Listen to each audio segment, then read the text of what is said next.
مسلمانوں، سب نمازیں خصوصاً بیچ کی نماز یعنی نماز عصر پورے اہتمام کے ساتھ ادا کرتے رہو اور اللہ کے آگے ادب سے کھڑے رہا کرو. پھر اگر تم خوف کی حالت میں ہو تو پیادے یا سوار جس حال میں ہو نماز پڑھ لو. پھر جب امن و اطمینان ہو جائے تو جس طریق سے اللہ نے تم کو سکھایا ہے جو تم پہلے نہیں جانتے تھے اللہ کو یاد کرو.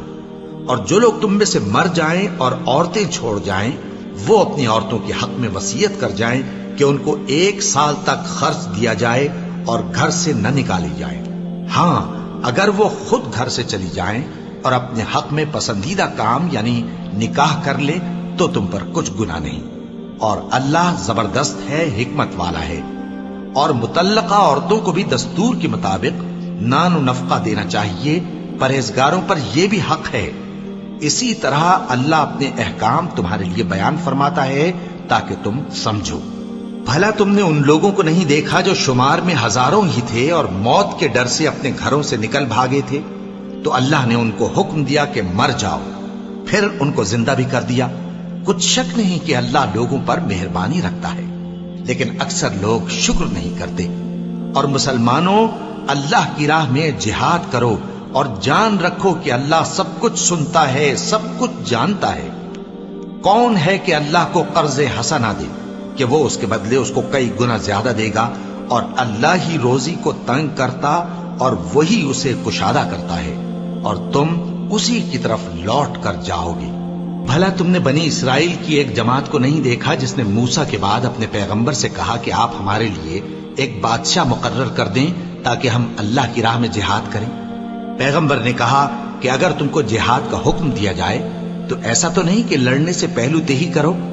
وہ کہنے لگے کہ ہم اللہ کی راہ میں کیوں نہ لڑیں گے جبکہ ہم وطن سے خارج اور بال بچوں سے جدا کر دیے گئے.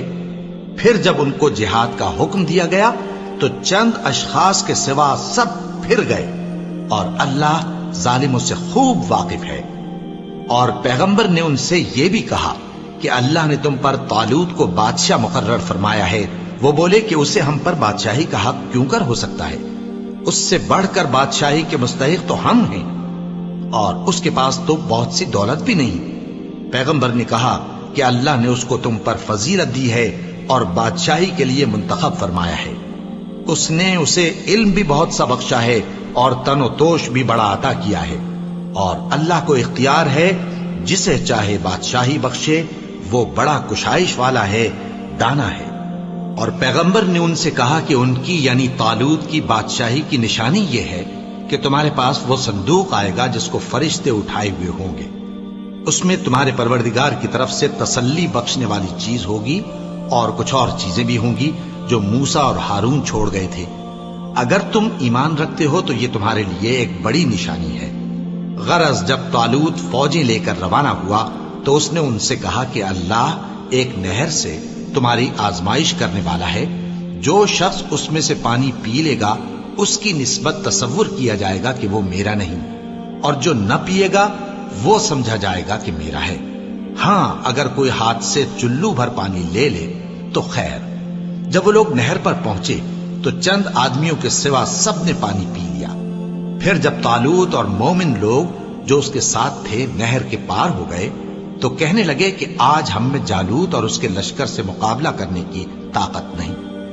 جو لوگ یقین رکھتے تھے کہ ان کو اللہ کے روبرو حاضر ہونا ہے وہ کہنے لگے کہ بسا اوقات تھوڑی سی جماعت نے اللہ کے حکم سے بڑی جماعت پر فتح حاصل کی ہے، اور اللہ ثابت قدم رہنے والوں کے ساتھ ہے. اور جب وہ لوگ جالوت اور اس کے لشکر کے مقابل میں آئے تو اللہ سے دعا کی کہ اے پروردگار ہم پر صبر کے دہانے کھول دے اور ہمیں لڑائی میں ثابت قدم رکھ اور لشکر کفار پر فتح یاب کر. تو طالوت کی فوج نے اللہ کے حکم سے ان کو شکست دے دی، اور داؤد نے جالوت کو قتل کر ڈالا، اور اللہ نے ان کو بادشاہی اور دانائی بخشی اور جو کچھ چاہا سکھایا. اور اگر اللہ لوگوں کو ایک دوسرے پر چڑھائی اور حملہ کرنے سے نہ ہٹاتا رہتا تو کرۂ ارض تباہ ہو جاتا. لیکن اللہ اہل عالم پر بڑا مہربان ہے. یہ اللہ کی آیتیں ہیں جو ہم تم کو سچائی کے ساتھ پڑھ کر سناتے ہیں، اور اے محمد صلی اللہ علیہ وآلہ وسلم تم بلا شبہ پیغمبروں میں سے ہو. یہ پیغمبر جو ہم وقتاً فوقتاً بھیجتے رہے ہیں ان میں سے ہم نے بعض کو بعض پر فضیلت دی ہے، بعض ایسے ہیں جن سے اللہ نے گفتگو کی، اور بعض کے دوسرے امور میں مرتبے بلند کیے، اور عیسیٰ ابن مریم کو ہم نے کھلی ہوئی نشانیاں عطا کی اور روح القدس سے ان کو مدد دی، اور اگر اللہ چاہتا تو ان سے پچھلے لوگ اپنے پاس کھلی نشانیاں آنے کے بعد آپس میں نہ لڑتے، لیکن انہوں نے اختلاف کیا تو ان میں سے بعض تو ایمان لے آئے اور بعض کافر ہی رہے۔ اور اگر اللہ چاہتا تو یہ لوگ باہم جنگ و قتال نہ کرتے، لیکن اللہ جو چاہتا ہے کرتا ہے۔ اے ایمان والو، جو مال ہم نے تم کو دیا ہے اس میں سے اس دن کے آنے سے پہلے پہلے خرچ کر لو جس میں نہ اعمال کا سودا ہو اور نہ دوستی اور سفارش ہو سکے، اور کفر کرنے والے لوگ ظالم ہیں۔